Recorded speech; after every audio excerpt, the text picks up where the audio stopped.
Hello, Pisces. Welcome to Catalyst Energies and welcome to your new moon astrology forecast. And it is for sure your new moon, Pisces. So this report is for Pisces rising, Pisces moon, Pisces sun. And honestly, if you have any strong Pisces, I think there's going to be something here for you in this report. So these reports or forecasts are bi-monthly. We look at the new moon, we look at the full moon. And so this report is going to be for the new moon, of course, that is happening on March 2nd, 2022.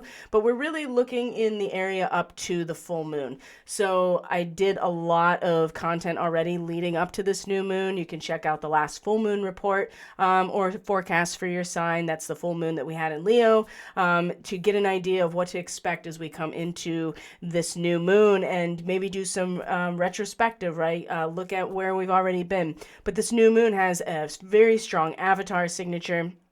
It has a very strong galactic signature. There is Syrian starseed activations all over this new moon. And for the Pisces person in particular, right, this is an opportunity to set some intention about growth of who you are, the person you identify yourself as, the person that you want to be identified as, the person you present to the world, the subjective experience of who you are. And Pisces, that is a magical, mystical being, right? An artist, a dreamer, an empath, and a healer. So, and that doesn't mean you have to be those things. It's just the way that, the best way to understand the particular Pisces archetype. But really, the Pisces is that person who is able to connect into source directly. And so the most known avatar of the Piscean realm and the Piscean age is the Christ avatar. So I talked a lot about this. So Pisces people, this is really a time for the next 2 weeks to start a process and start a process in particular, and to lean into the challenges of the growth of your very identity, and in particular what symbol of courage, what symbol of consecration, what symbol, either in a person or in a concept, any kind of abstraction, something that represents not only that courage but the valor that that comes from taking that courage and offering oneself to their community, to service in some way, right? Pisces often has this martyrdom complex connected to it, but it's really about surrendering yourself to the greater good, because it's not separate from you. It's not giving up of anything. It's a communion fully back to source. And this new moon is about what represents a person or a symbol, anything that represents to us what it means to not only be of service to our fellow, but also to allow the work of and the will of source or God or our higher self to move through us. What is that symbol, right? So Pisces, this is so embedded in who you are. And what we're going to do over the course of this forecast is look at the major relationships that are going to be happening between this new moon, which is in Pisces, as you see, and what we will get to, which is, if you follow the cursor, it is a full moon in Virgo. So I assure you, Pisces, by the time we get to the full moon, which is going to be on the 18th of March, we have a vernal or March equinox right after this.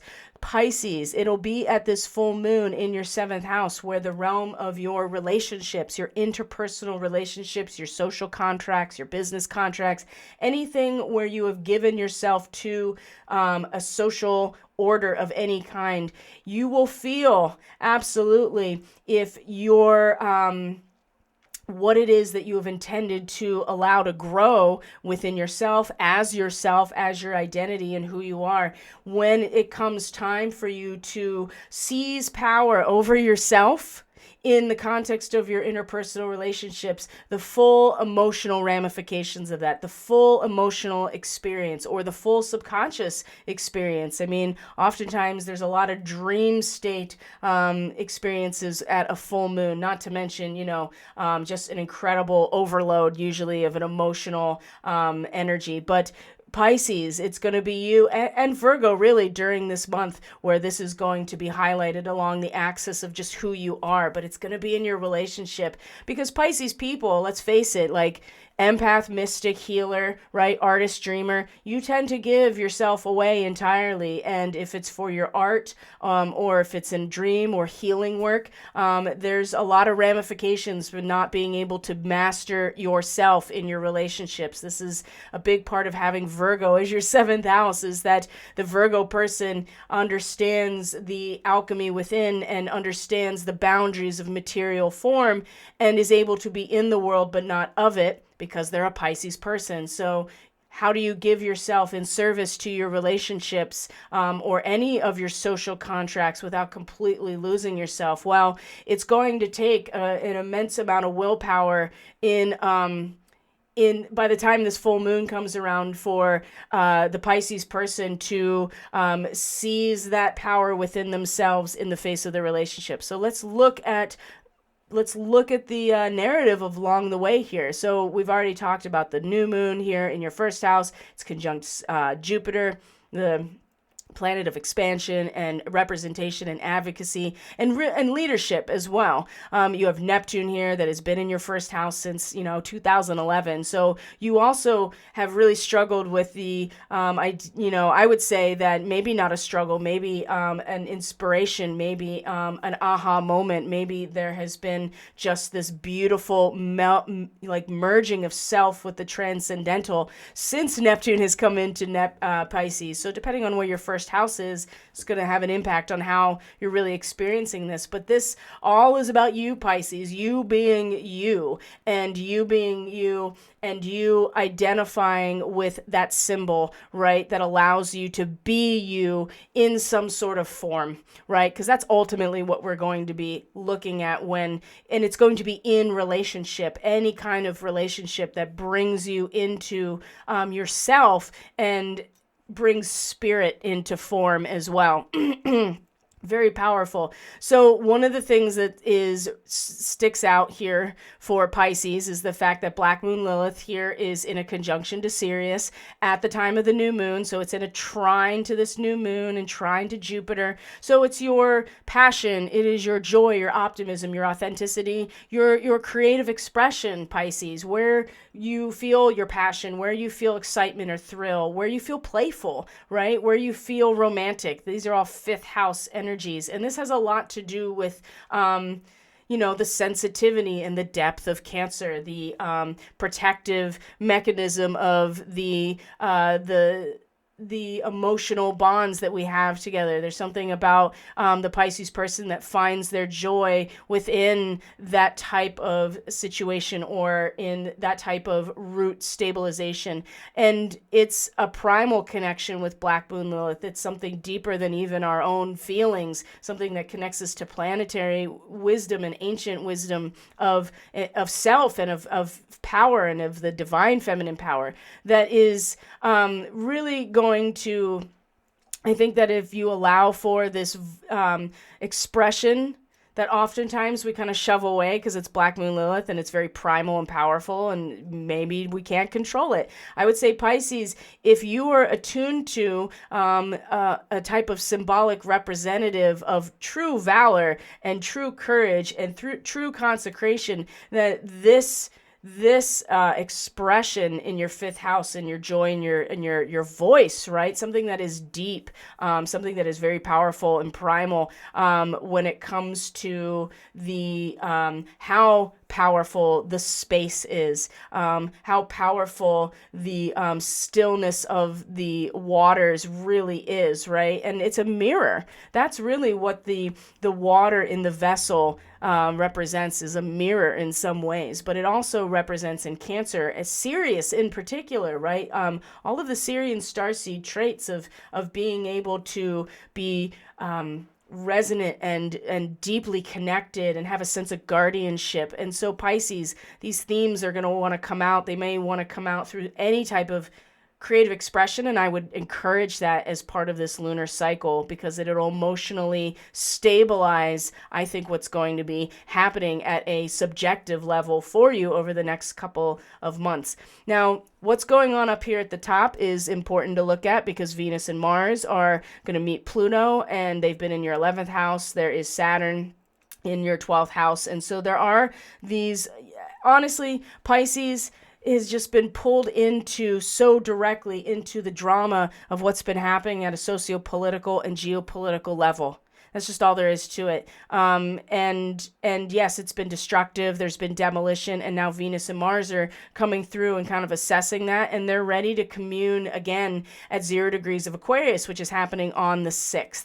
So as the moon is moving through these areas and eventually to the 4th house where it will square the sun, Venus and Mars are going to meet Pluto and draw on and act on this incredible power and move into and commune and sanctify in some ways, right? Coming into union and fertilizing, right? Venus and Mars, right? The masculine and feminine coming into the realm of the spiritual collective, and setting down a blueprint, at least for the growth of an idealized social collective. Now, you have Saturn here, and it's been pretty bitter, and I would say in the 12th house, but Mars has come and met at the same time of this new moon, which is which has really allowed us to harness in a mental way and in our cognitive functioning, right, in our mind, in our perception, and even in our expression and communication, some authority around to do damage control in what has shown up. And so you can see that happening in a number of ways, but for the Pisces person, it's really expressing itself probably the most in a spiritual realm or in a transcendental realm or a mystical realm. But this is exactly the type of reminder and the type of boost and solidifying mentally that the Pisces person needs in this area to take that strength with them mentally, and then Mercury will come into the 1st house, and you can really put some of these concepts to work in a much more imaginative and dreamy way when it comes to understanding yourself and really getting to the root of who you are and the why of who you are. And it has a lot to do with what's been going on up in these areas. So Pisces, you've been pulled into the like I said, all of the engagement over the last 2 years in these areas of the social environment as a whole, and the spiritual unconscious collective, which is still just as real as but also has been it's a lot of times very unseen. But Saturn is making it very real. And at least now with Mercury involved in this moment, there is a moment of mental authority, like a sense of real knowing. And even though, and a way to not be able to get around it either, if that makes sense. And again, it's in this realm of the spiritual and transcendental, which is something you're familiar with, Pisces. So I think you're going to take that strength and bring it into a whole new cycle about yourself, which is such an un-Pisces thing, of course. But it's really important that you take advantage of this growth period right now in this lunar cycle. Just because you have Jupiter and Neptune here. And Neptune's been in the 1st house for a while, but what's going to be different about this time is that Neptune is going to have a very favorable connection to the nodes of the moon. So speaking of those areas, Pisces, this is where Uranus is, the 3rd house. This, again, perception, mind, knowledge, information, communication, and the North Node is here too. So this is the area of the soul's evolution, and the mind has been restless. It has, but the glitching of the matrix that has made the mind restless of the Pisces person, in fact, has been triggering an awakening into a whole other level of perception that is directly related here to this symbol of courage, right? When I think that this can really activate a really quick awakening in perception and mind, and like an up leveling in terms of what you know and the way that your mind works when you identify and choose to make this connection to individual subjective level, right? You identify and grow, and find a representative symbolically of who you want to be. And when you do that, it's like that is the descent of the spiritual, and the ascent of the material is the glitching of the matrix. And so I do believe it's the glitching of perception and mind, and even communication, and the unsteadiness that is the other component to activating this version of who you are and who you want to grow into. It's not, if there is no glitching of the matrix, we don't even see that there is one. And I think that for it to be right in the mind is exactly where the Pisces person needs it to be, because it's, if you can't get past here in terms of being awake, then nothing else is really gonna be, everything else will come off of the consciousness of the Pisces person. So yes, it hasn't been easy, but this is the area of your evolution right now too. And this is also part of the conversation. So like I said, these two are going to come into the 12th house, really bringing together and sanctifying and trying to create, attempting to create, intending to create something very real and something very palpable in terms of our karma, right? And some sort of idealized sense of who we can be at a spiritual level. So we'll go a week ahead here so we can look at where the first real challenge to this is going to be for the Pisces person, which is with the moon here in your 4th house. And so what's interesting to me is the area of personal power, which is the 4th house, private life, personal life,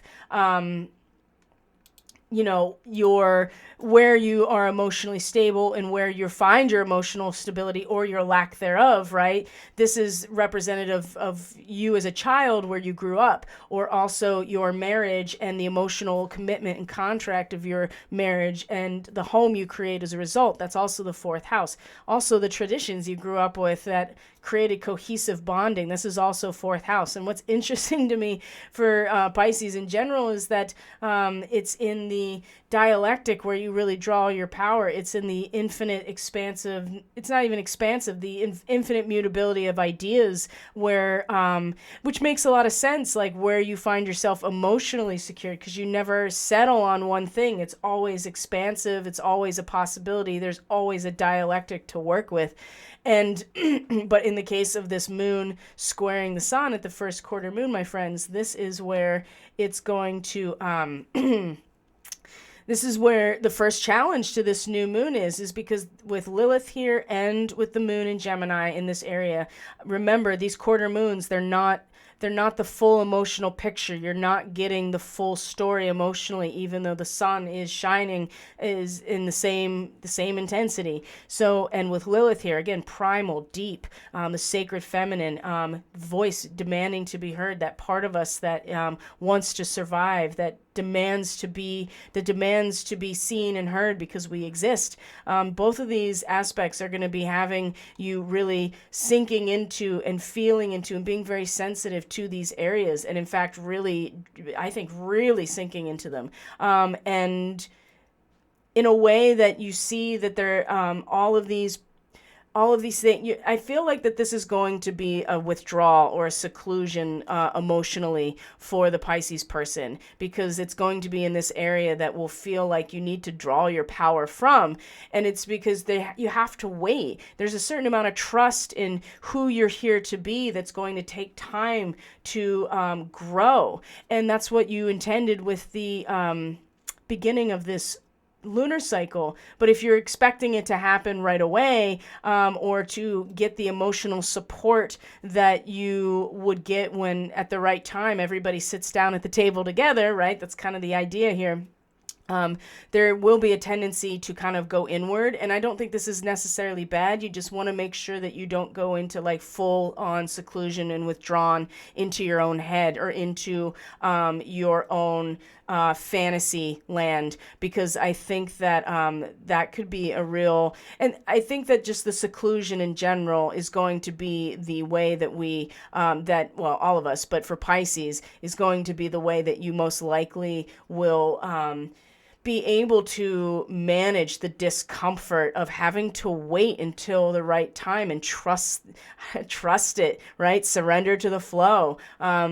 And now that Mercury has come into your first house, this is really going to help, like, give some reasoning and empirical, logical, pattern recognition in who you are, right? So even if you find yourself kind of like, diving in, looking for that security and connection, or maybe just like seeing all of the options in this area and like kind of playing with them and not really settling on anything, or maybe putting too much into your inner life, maybe as a way to feel that security, that's okay. I'm just saying that it's likely you might find yourself in that position, and that, again, you want to trust what is unfolding, because this is only the first real challenge. So when we move forward to the actual full moon, we're going to, like I said, we're going to find here that the moon's coming into your seventh house. And like I said, this is a time where you're going to have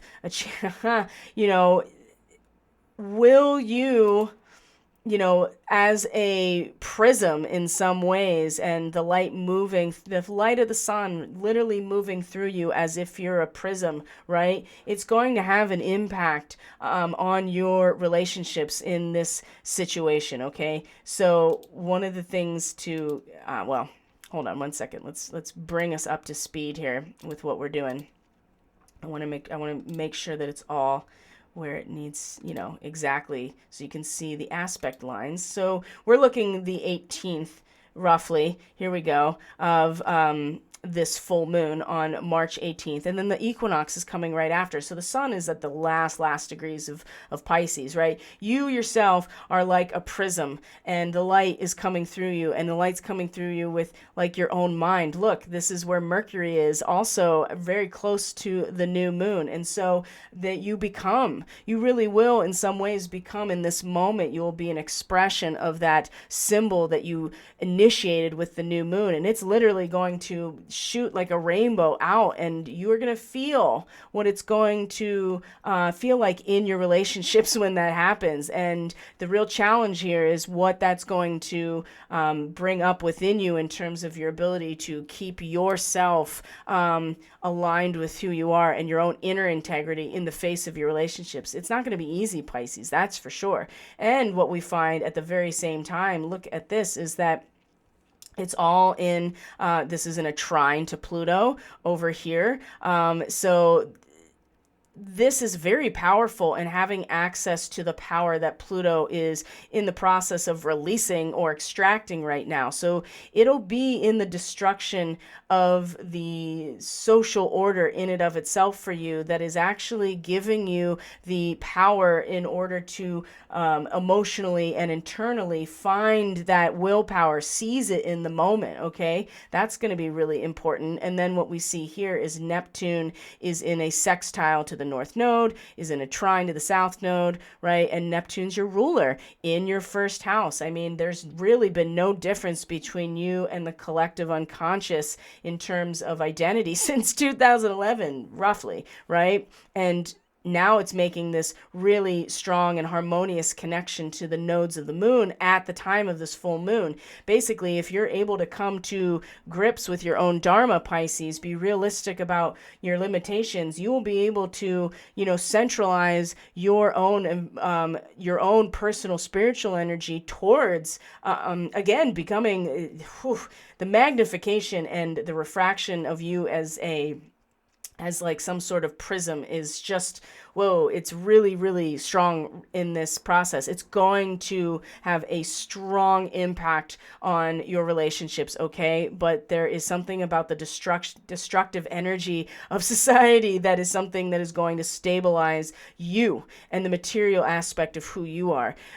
It's this right here. It's this Neptune in a sextile to the nodes. And there are other aspects, but these are the big ones leading up to the full moon, guys, is that your ruler is going to have these connections to the soul's evolution. And again, if you can find your dharma and realize it, it is going to really allow for you to tap into very strongly, I would say, into, here's the thing. If you don't do anything, right? If you acknowledge these things, but you don't put it to use, you will in fact still be getting something in terms of belief systems and the bigger picture, which is to see through some things, right? At that level, through your own belief systems. But remember, this is where we've been. If you take what you realize in terms of your potential, what are your limitations and what are your strengths, and centralize your energy into that, then you'll be able to utilize that, to invest that into your soul's evolution in terms of your perception and your mind, and how important your mind and your immediate environment really, really is, what's going on right in front of you. And I know that it's hard to focus there because Uranus is making it really difficult, but this is exactly where you want to be focusing, and not so much on what's happening out there, except to remember that now through the last half of the lunar cycle, the moon will be moving through that. So you'll be feeling into it, and you'll be feeling what it's like all the way through this. But for the most part, we are looking at relationships here with yourself, Pisces, because it's time for the Pisces person to really step into that avatar role, whether you're a Lyran starseed, a Sirian starseed, whether you're Pleiadian starseed, or all of them. The important thing to remember is that Pisces is on deck right now to initiate some sort of very personal, subjective growth. And it's really important that you do so. So that was my timer, guys. So I'm going to leave it there for now. So if you're interested in a full reading to understand your natal chart, your starseed chart, or get a starseed reading or energy work to support your process as well, you can book with me through catalystenergies.net. That's in the description box below. If you are interested in these forecasts, after this new moon, they're going to be going to subscriber base only. So if you're interested in the quality of these forecasts and you want to support me continuing to do them for you and present them and put them together, then you can follow the link in Subscribestar, and that'll take you to my profile, and you can subscribe there for $3 a month. We also have bi-weekly on the quarter moons. We're going to start having a Starseed Fellowship. It's going to be a Zoom call. So, and that's going to be a chance for more of a community coming together. So Pisces, let me know how I can be of assistance. My email is in the description box below as well. And so I hope you're doing well. Have a great new moon. This is important, very important time for you in particular. And I'll see you on the next forecast, hopefully on Subscribestar, for the full moon in Virgo. So I love you guys. Thank you for being here. I appreciate each and every one of you. And I will see you on the next video. Bye.